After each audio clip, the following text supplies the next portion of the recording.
वो कहते हैं ना, किसी चीज़ को दिल से मांगो तो सारी कायनात तुम्हें उससे मिलाने से साजिश में लग जाती है। तो शायद मैंने ये दिल से मांगा था, बट अब मुझे अफसोस हो रहा है कि शायद मैंने 1-2 करोड़ रुपए मांग लिया होता तो शायद वो पूरा हो गया होता। बट ठीक है, इससे भी मैं काम चला लूँगी। तो ये मेरा सेकंड डे है गोवा में।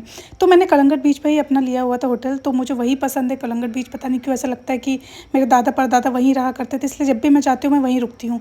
यहाँ की जो वाइब है मुझे बड़ा सुकून देती है, क्योंकि भीड़ है और यहाँ पे लोगों को देख के बड़ा मज़ा आता है। और अकेले गई थी तो मेरे पास काम भी दूसरा कुछ भी नहीं था। फिर उसके बाद मैंने सोचा यार, समुद्र में जब पिछली बार आई थी तो मैं घुस नहीं पाई थी बीच पर, इस बार मैं समुद्र के बीच में जाऊंगी और राइड करूंगी या कुछ तो नया करूंगी, कुछ एडवेंचर करूंगी। तो मैं निकल गई उसके साथ।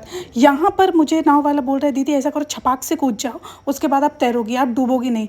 मुझे डर डूबने का नहीं था। मुझे ये लग रहा था कि अगर मैं डूब गई तो मेरी जो करोड़ों की जायदाद है वो मेरे पति को मिल जाएगी, और मैं चाहती थी मेरी जान जाए लेकिन मेरा पैसा ना जाए।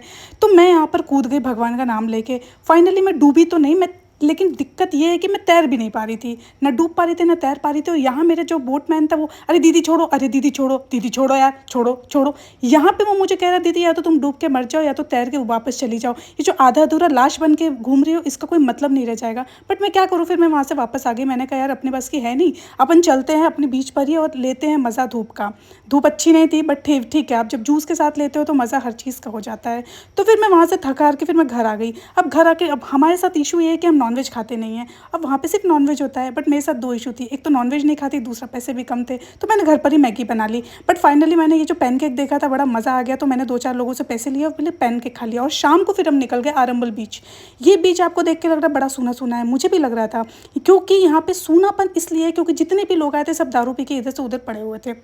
अब मैं क्या करूं, फिर मैंने फटाफट सब जगह का अपना फ़ोटोज़ और वीडियोज़ लेना शुरू कर दिया। ये सब हमारे साथ हैं, मैं जानती किसी को नहीं है, और मैंने पहले भी बता दिया है कि ये सारे स्ट्रेंजर हैं। फिर यहाँ पर थोड़ी वाइब आ रही थी, मैंने कहा यार ये वाली जगह जो है ना काफ़ी अच्छी है, यहाँ वाइब काफ़ी अच्छी आ रही है, तो यहाँ चलते हैं।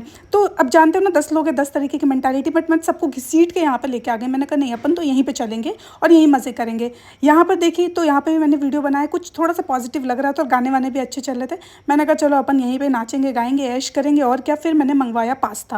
अब पास्ता के अलावा मैंने कुछ और मंगवाया नहीं था क्योंकि बजट कम था। बाकी जो दूसरे लाए थे मुझे पूछ रहे थे खा लो खा लो, फिर मैंने खा लिया।